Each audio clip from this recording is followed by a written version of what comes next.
ये जो धुआंधार रैलियां हो रही हैं प्रधानमंत्री की, इस पर कांग्रेस ने हमला बोला है। कांग्रेस महासचिव रणदीप सुरजेवाला ने क्या कहा, आपको हम सुनवाते हैं। इस वक्त कांग्रेस के वरिष्ठ नेता रणदीप सुरजेवाला जी जुड़ चुके हैं। बहुत स्वागत है न्यूज़ 24 पर सर आपका। बहुत शुक्रिया। और मैं आप ही के ट्वीट के साथ जिसकी चर्चा है शुरुआत कर रही हूं, और वो ट्वीट मैं आपके सामने भी रखना चाहती हूं एक बार। प्रधानमंत्री जी बिहार में कितना भ्रम फैलाएंगे, बिहार में कितने जुमले परोसे जाएंगे। 780 हफ्ते यानी 15 साल की सरकार और सत्ता में भागीदारी के बाद भी आप मिथिलांचल की संभावनाएं ही तलाश रहे हैं। पिछली बार दरभंगा से किए वादों का क्या, और 1,25,000 करोड़ का भी हिसाब दे देते, ये आपने कहा है सर। लेकिन ना अब संशय ये है कि किस भ्रम की बात कर रहे हैं रणदीप सुरजेवाला। सवाल अकेले धर्म और सिद्धांत का नहीं, सवाल मोदी जी के जुमलों का है।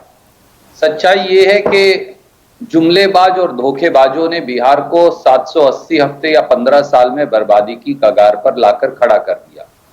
2015 में मोदी जी ने इसी सभा में यहीं पर कहा था कि मिथिला में एक सुपर स्पेशलिटी हॉस्पिटल बनाएंगे और एक मेडिकल कॉलेज बनाएंगे।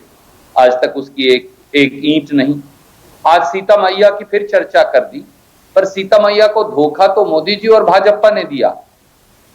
रामायण सर्किट था जिसकी 2015 में मोदी जी ने घोषणा की थी, उसकी एक फूटी कोड़ी आज तक उन्होंने बिहार को नहीं दी।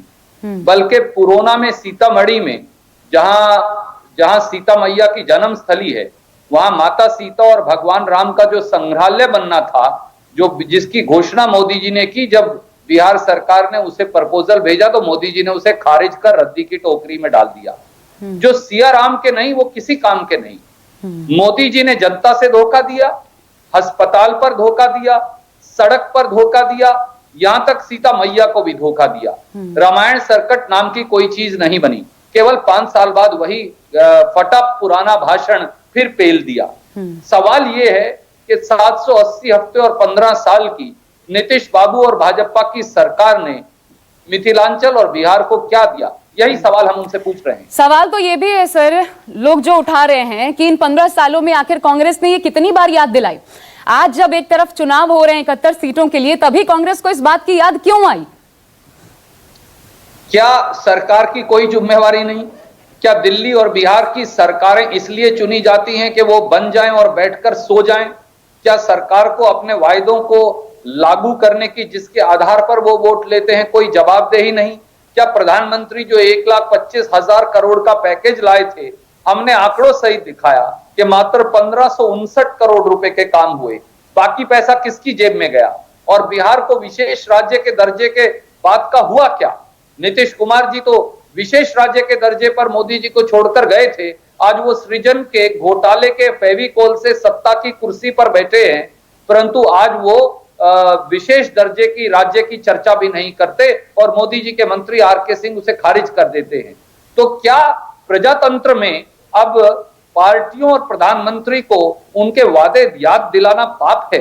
हमें लगता है कांग्रेस ने एक सजग विपक्ष की भूमिका निभाई 27 विधायकों के साथ, और आज फिर हम प्रधानमंत्री को उनके फटे पुराने वादे याद दिला रहे हैं। आपको लगता है बिहार की जनता, क्योंकि हम सब ये कहते हैं, हर बार ये कहते हैं, आप लोग भी कहते हैं बिहार की जनता बहुत जागरूक है, आपको लगता है कि क्या वो जागरूकता, उस जागरूकता को कुरेदने की जरूरत है, वो बिहार की जनता की जहन में होगा नहीं, और इसलिए कांग्रेस को याद दिलाना पड़ रहा है? देखिए, बिहार अंगड़ाई ले चुका है। हम कल तक कहते थे बिहार अंगड़ाई ले रहा है। आज के जो बूथ पर भीड़ उमड़ी है महागठबंधन के, जिस प्रकार का उत्साह है, और जदयू और भाजपा के माथे की जो लकीरें हैं, प्रधानमंत्री का जो वो कभी लेफ्ट कभी राइट, पहली बार मैंने प्रधानमंत्री को फोकस नहीं बबलिंग करते हुए देखा, क्योंकि उन्हें मालूम नहीं, मुंगेर का नाम ही भूल गए।